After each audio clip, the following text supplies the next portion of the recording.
Hello everyone, I just wanted to welcome you here. We're going to have another interview with Trever Vargas. He has quite a story to tell, how he got into the witnesses, how he has gotten out of the witnesses.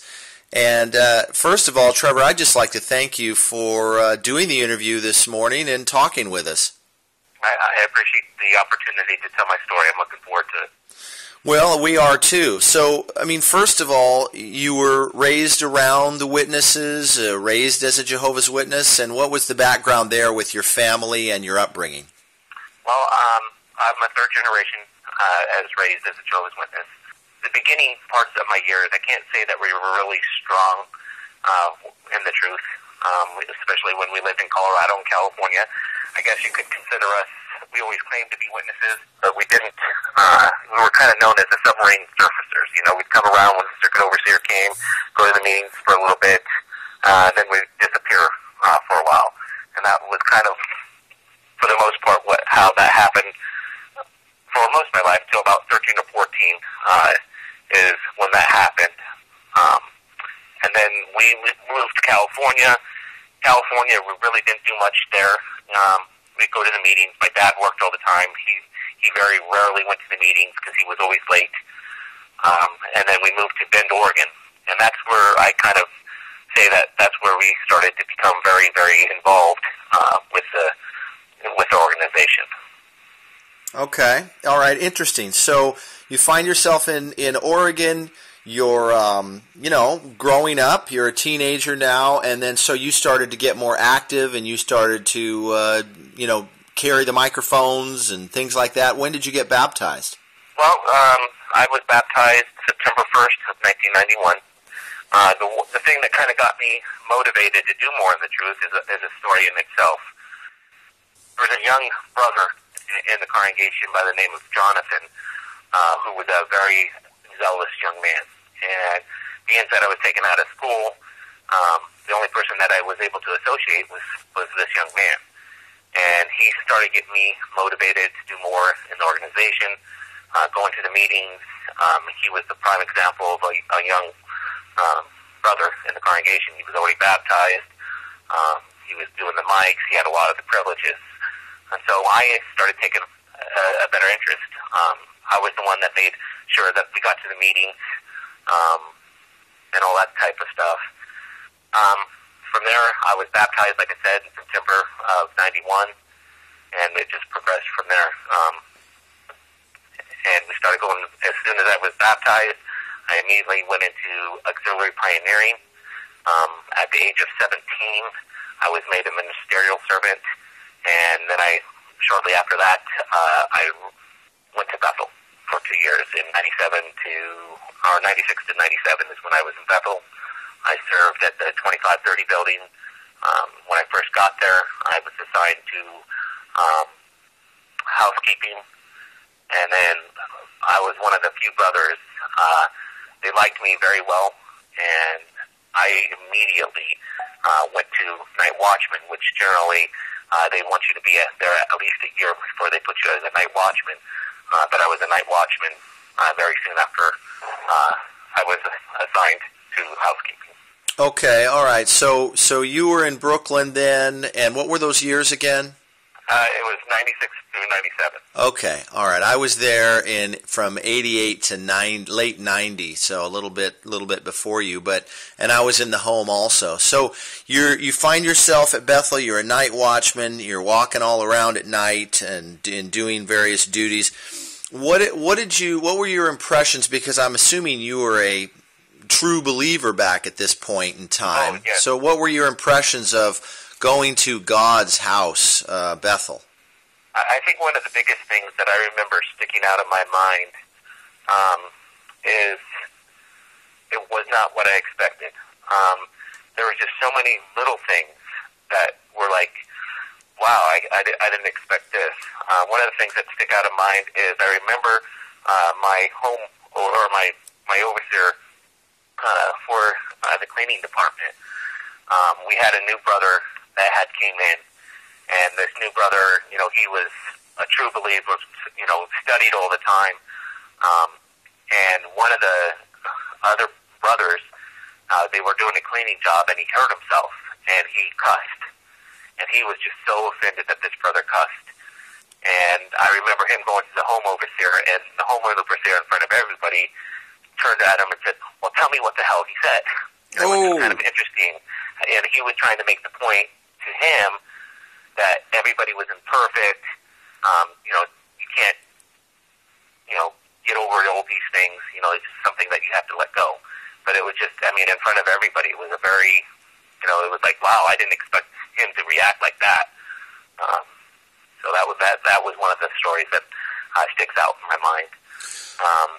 And then I saw a lot of things that I didn't expect. When I was in housekeeping, one of my first jobs that I was assigned to was I was in charge of the recycling department. And I was always amazed how many beer bottles and alcoholic drinks that we recycled on, especially like over the weekend and that type of stuff. It was always, it wasn't pop, it wasn't anything. It was a lot of alcoholic beverages that we used to recycle. Well, that's interesting, too, because a lot of different ones that have been to Bethel have commented on this, so it's not an unusual phenomenon at Bethel. They like to drink. And that probably goes all the way back to Rutherford. Right. So, did you meet governing body members or have any interesting experiences there, or was that pretty much it for your stint at Bethel? No, I was able to meet, because I worked in the 2530 building. I met a number of the governing body members. So I had the opportunity to meet, a few of them. But one of the things that stuck out too is, as far as different stories, is things that we were told to kind of just sweep under the rug.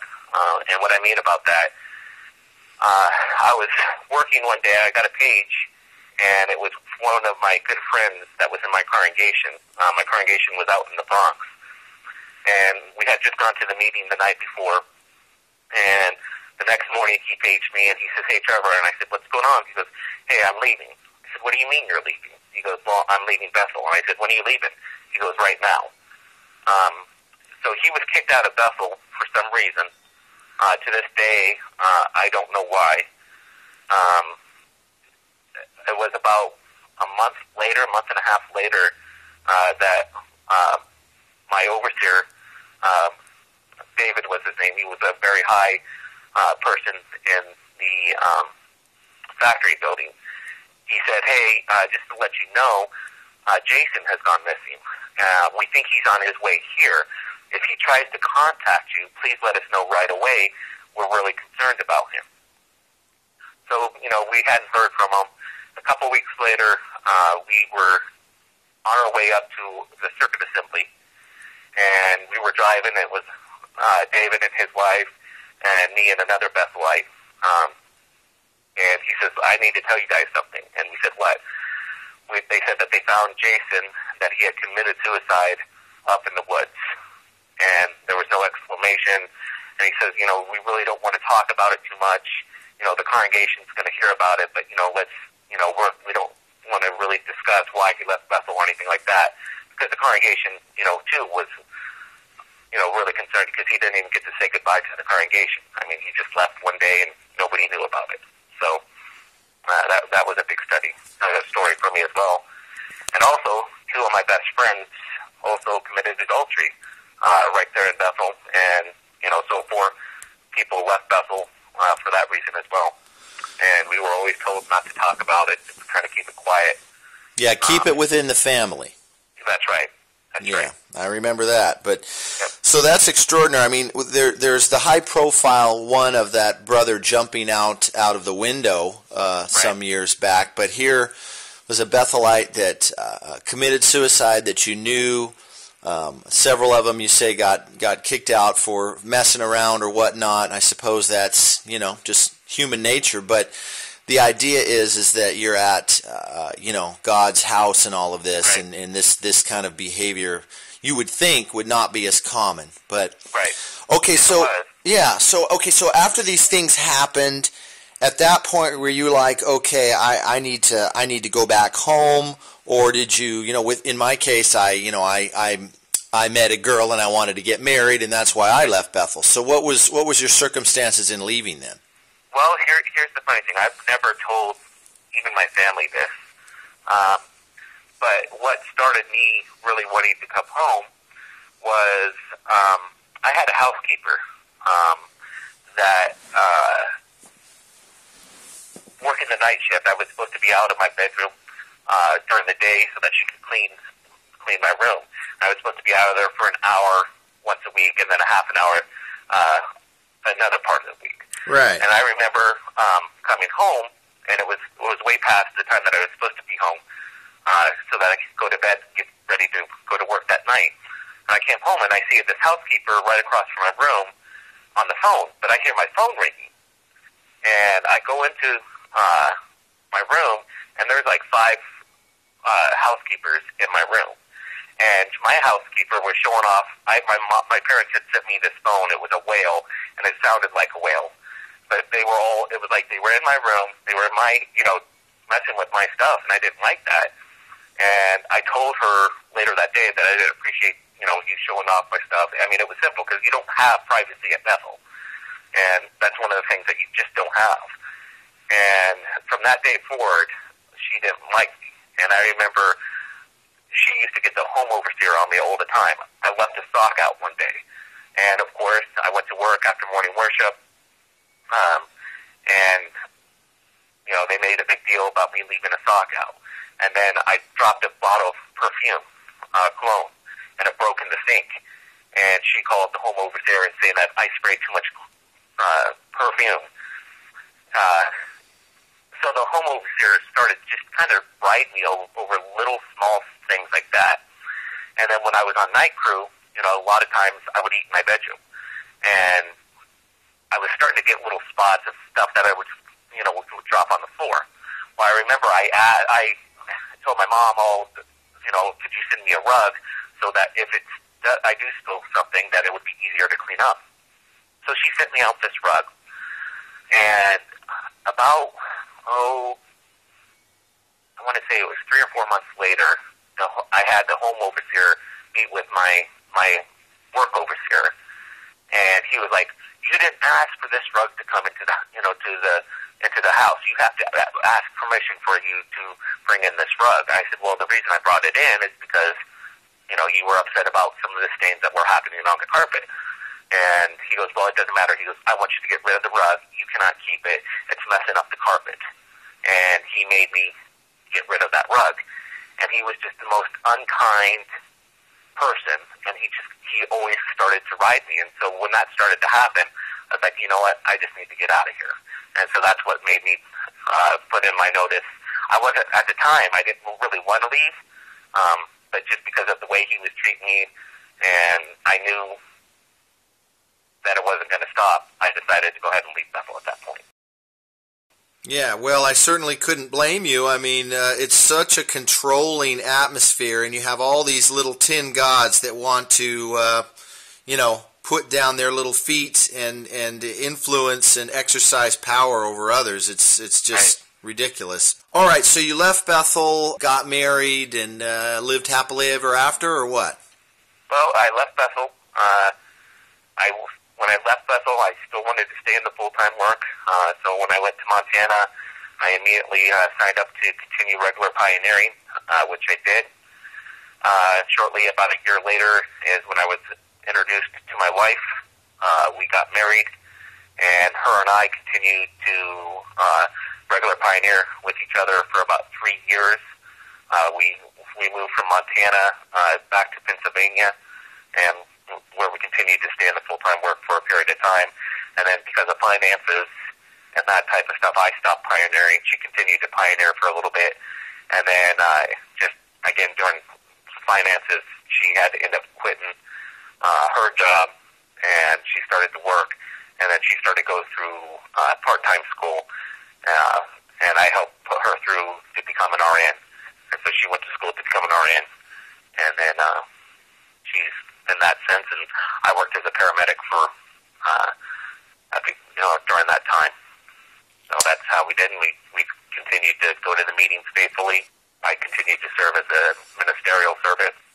let me break in here if I can, Trever, because the big question that a lot of times we get asked is, okay, what woke you up? What was it that made you start to research online or talk to a former member or something that helped you to get out of the grip of the mind control? So maybe you could talk about that.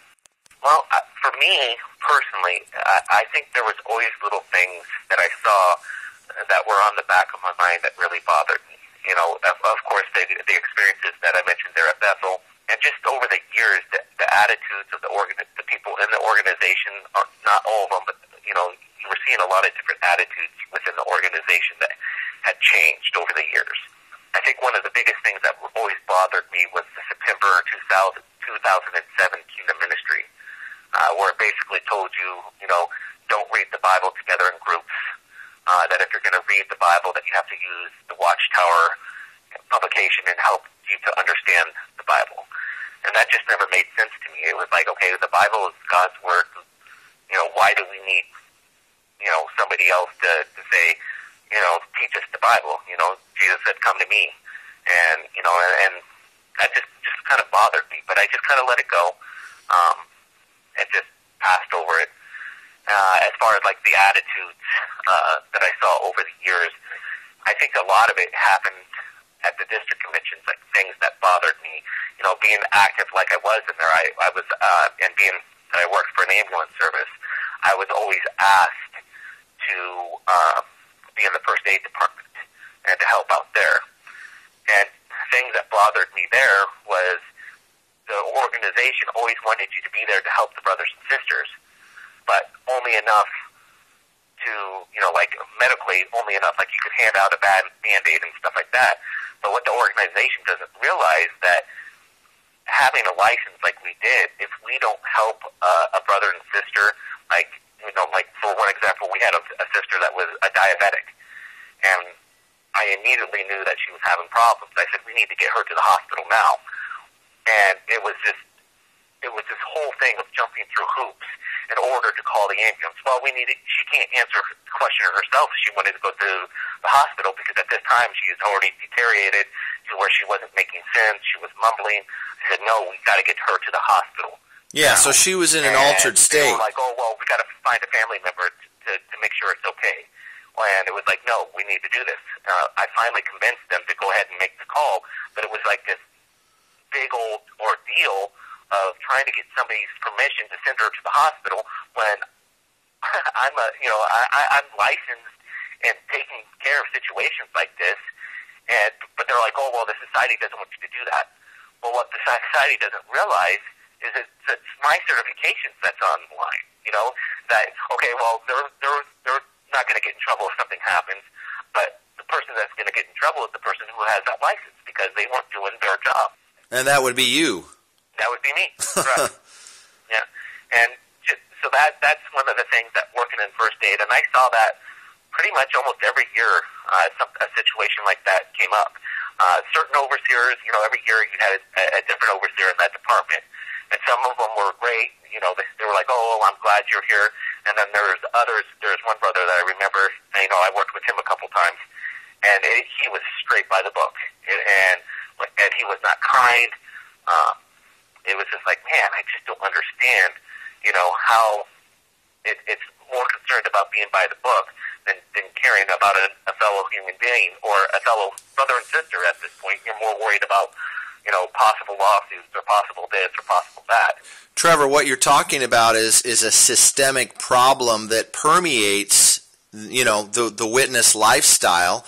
The elders are always concerned about policies, procedures.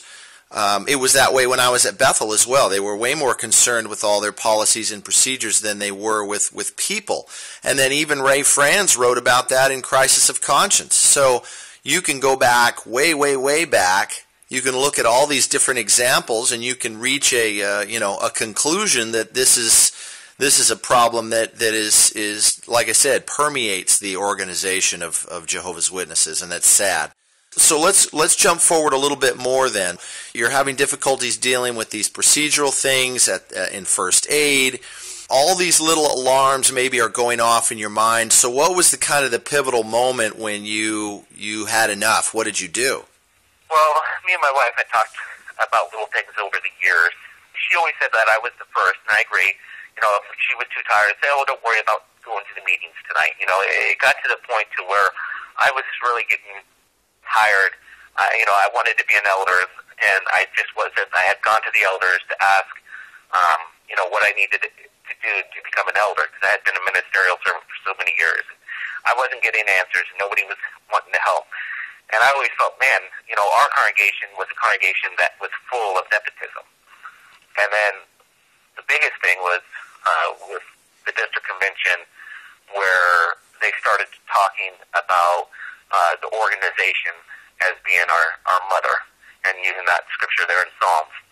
And it just didn't lay right with me in my life. You know, it's like, how is that different from any other religion who we make fun of? You know, now we're telling people to direct people to our mother, the organization, and I just couldn't see the scriptural backing from there. And so what happened is, me and my wife, we really just started reading the Bible. We had, at this point, I said, you know, we're not going to look at any apostate things or anything like that, what was considered apostate things. We're just going to read the Bible. And that's what we did. And every time we read the Bible, and only the Bible, we would come up with things that were like, man, we do this, but the Bible says don't do this. And I talk, you know, just about judging people, you know, in the organization. You know, in the Greatest Man book, something that stuck out in my mind was the Greatest Man book, where it talked about how the Pharisees viewed the people as amorettes, or people of the dirt. Mm-hmm. But as Jehovah's Witnesses, what do we call people who don't believe what we do? We call them worldly. So we have something that they don't have. We're above them.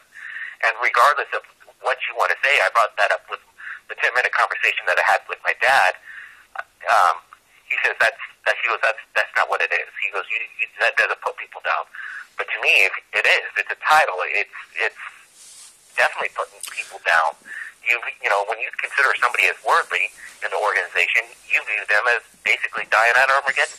Oh, yes. How can you not say that's not, you know, looking down at people or putting them down or judging them? Right. So what I'm getting from what you're saying then is you just sort of, it was a gradual process. You started to see things. You started to just sort of mentally unplug yourself. Right. And then you were able to use your critical thinking skills.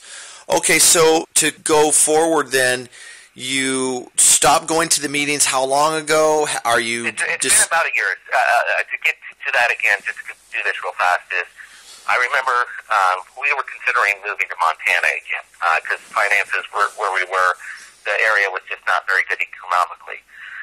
So I remember one morning my wife coming to me, and she says, Trevor, she goes, I don't think I can go to the meetings anymore. It didn't take me by surprise, because I kind of, without ever really talking about it, I kind of felt the same way. My only concern was what it meant for me. And that was that I knew that if I would stop going to the meetings, that my family would just totally cut me off. The interesting thing is that my wife, her parents, both her brothers and sisters, who were all very active in the truth, they made the decision at the same time. But the interesting thing is we didn't talk about it amongst each other. There was no communication about it. I know my parents think that my in-laws influenced my decision, but that was by far the truth. In fact, when my wife said that she didn't think she could go to the meetings anymore, she knew how I felt, that, you know, I was concerned about my family. She goes, now if you want to continue to go to the meetings so you don't, you know, lose your family, she goes, I'll do that. She goes, but she goes, I want to let you know that I won't comment and I won't go out in field service. And that was what she was saying to me. Well, at that point, I really needed to sit back and just kind of see what was going on. And what I did is I ended up going out to Montana to try to start my business up there. I had a previous business there in Montana, and I was going to go back and try to restart that. My father-in-law came with me on that trip to Montana. My father-in-law also, at that point, wasn't sure if he was going to leave the organization or not either. So we get there in Montana, and we start seeing things that just kind of blew my mind. My wife, some people came by and asked her why she wasn't going to meetings, and she just said, we're just not doing that right now. And then that's when the rumors started to fly. Mm-hmm. I got a phone call from my elder out there, and I was going to the meetings. Now, my wife was not. I was still kind of just going to the meetings a little bit. And I got a phone call from my elder in Newcastle. And he says, hey, Trevor, what's going on? Your wife is saying that she doesn't want to go to the meetings anymore. Your children are even saying that. And at this point, my children had no idea what we were considering on doing. They had no idea. And, it just floored me that they were bringing my children into this. And it was like, okay, rumors are starting. And as I continued to look, the friends that I had on Facebook that were witnesses, and that's all I had at the time was Facebook friends, which is a no-no too, but, there was still some that did it. I would wake up the next morning, and I would be deleted off their friend list. And I was like, okay, well, you never called me. You don't even know I'm over here in Montana, and you don't even know that I'm still going to the meetings at this point. And it just kind of floored me. I would say it would be very disheartening to find out that they're defriending you right and left. Right. So it means that the rumor mill is churning, and then people are talking about you, and you don't even know what you did. Right, exactly. It was funny. My wife got a couple emails through Facebook about what's going on with you guys. And when my wife explained why she's not going to the meetings at this point, that's what really got it. Even though she didn't say anything negative about the witnesses, she just said at this point we're not going. There's some things that we're concerned about. Didn't go into any detail of what she was concerned about, but just saying that at this point we're just not going to the meetings anymore. And what year would this have been? Then this would have just been last year, or it would have been. We will be. Let's see, October. This past October had been exactly 1 year that I personally and the rest of my family had stopped going to the meetings. Mm-hmm. It's been October. So at this point, you guys have just done a fade. You faded out, and are they coming after you, or what? Yeah, correct. And then when we finally made our decision, I told Sarah, well, I don't want my family to know. And what I was trying to do is, in emails and what my wife would do, and the biggest thing that I noticed in our life was how much a spiritual person I did become, more so in reading the Bible on a daily basis, on looking at the scriptures. For the first time in my life, I could really say that I felt like I was a spiritual man. And my wife looked at me as a spiritual husband, or a spiritual head, for the first time in our 14 years of marriage. And that was such a great relief and a great time for her and I. Well, in my mind, where you're going is you're going out of the darkness and into the light, and you're finding life after that Watchtower mindset. You're clearing it out of your head, and that's an outstanding and wonderful thing, and that's why we appreciate being able to interview people like yourself, Trevor. What do you see happening next at this point? I mean, do you think that they're going to get wind of this, and what do you think is going to happen now? Because we're using your name. I'm okay with that because, as far as my family goes, I hope someday they've made a decision to shun me and their grandchildren when I'm not even disfellowshipped or I haven't disassociated myself. And I think that's where that really makes me sad, is the control that the organization has over people. Makes me think, love has no fear, but yet the organization puts nothing but fear into you. It makes me think of the scripture where it talks about having no natural affection. And it makes me think, I used to, when I was in the organization, I used to think, oh, no natural affection, that's somebody that drops their child off at the orphanage because they don't want them. But if you think about it, a lot of times that's the most loving thing, the greatest love that parent probably gave to that child, is knowing that it could have the possibility of a better life than what that person could provide. My parents my brothers and sisters who say they love me, my brothers and sisters I've never even talked to. They have no idea why I left the organization, but yet they choose to shun me. And that really makes me think of that scripture of have no natural affection. I don't know how else to explain that. I think you're explaining it well. And you know what's curious, too, is we were just talking about how witnesses are so into policies and procedures, and yet the policy is that you're supposed to show love to those that are weak, and if they have doubts, you're supposed to try to reassure them. But you see, none of that is taking place in your instance. They're just, judging you. One, makes me think of, again, the scripture of, leaving the 99 to go after the one. My father has never done that. I had a 10-minute conversation, which he ended up hanging up on me. My brother, who texted me and said some pretty nasty things to me, saying that my kids are going to forever hate me because I can't teach them the truth and then teach lies to them. And so I ended up calling him that morning after that text, and I said, Tyler, I would love to talk to you. He goes, well, I'm going out in service right now. I said, well, can't we be your service? Can't you talk to us? And if we are wrong, can't we be your service? He goes, absolutely not. And he hung up on me. And so that was the extent of any conversation that I had with my brother. It's very disheartening and sad to see the control that they have.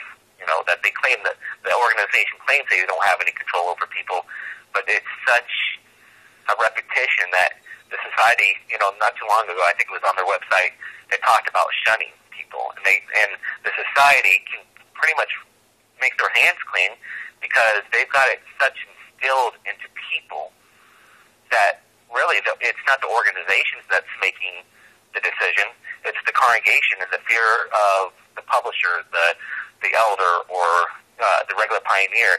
They're making the decisions themselves, and so the society can truly say, "Hey, well, we don't promote that." It's the own congregation, the own individual who are making those decisions, and they feel that they're making the right decision because they're proving to God that they love Him. And it makes me think about the illustration of the Prodigal Son.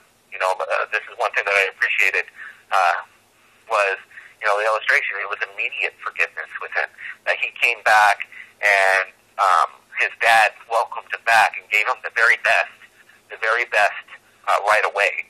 Well, within the organization, anybody that is welcomed back, they have to prove that they're sorry. They got to wait so long to get the best in the congregation. They have to wait to be able to comment, or they have to wait to say a prayer for the congregation. They have to earn back these privileges. And nowhere in that illustration did it show, hey, the father saying, hey, you know what, you better pitch a tent in the back of the house, and once you show me that you can live by my standards, then I'll welcome you back within my own house, and I'll give you back the things. It was immediate forgiveness. It was immediate, and that's not how it is with the organization. Very good point, and it's sad that we have to. Pretty much each and every one of us has to go through this kind of wake-up call and see the hypocrisy, but that's the way that we escape and that we get out. Trever, I really appreciate you talking with me today, and all of us, on JWStruggle here appreciate being able to hear your story. I appreciate you giving it. Yeah, and hopefully, you can update us in the future with some more positive news of, of what you and your wife have been doing and what you've accomplished since leaving. All right, I look forward to doing that. Sounds good. Thanks again for talking with us. Thank you. The order is rapidly fading, for the times they are a-changing.